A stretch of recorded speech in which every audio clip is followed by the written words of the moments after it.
እንደው ኮስተር ያለ ሚዲያ ሰፊ ሽፋን ሊሰጠው የማይገባ ዜና ነበር።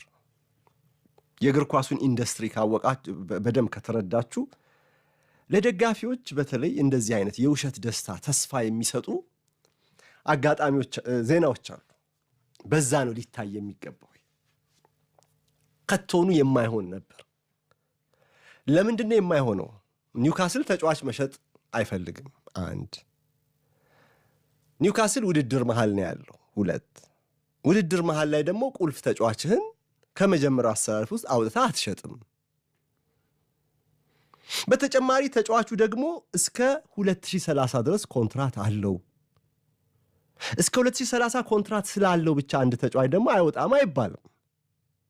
ክለብ አይለቅም አይባልም። ነገር ግን በአንድ ቀን በሁለት ቀን ውጣ ውረድ ጭቅጭቅ ግን እልባት የሚያገኝ ሙግት ግን አይፈጥርም።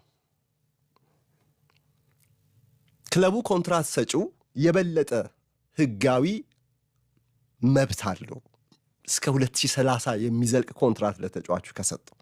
ቢሆን እንኳን እንደ አሌክሳንደር ኢሳቅ በብዙ ውጣ ውረድ ተጀምሮ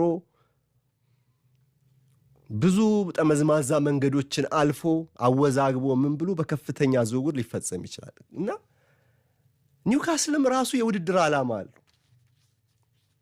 ኒውካስል ገንዘብ የሚፈልግበት ሰዓት አይደለም። ይልቅስ በውድድር ላይ የተሻለ ውጤት ቢያመጣ ቶናሊን ይዞ የበለጠ ገንዘብ ሊያገኝ የሚችልበት ሲዝን ነው። ብቻ በግራም በቀኝም በፊትም በኋላም በሁሉም ምክንያት ብትፈልጉ የሚያሳምን ነገር የሌለው ወሬ ነበር። ከቶ በቃ ሊዘገብ የማይገባ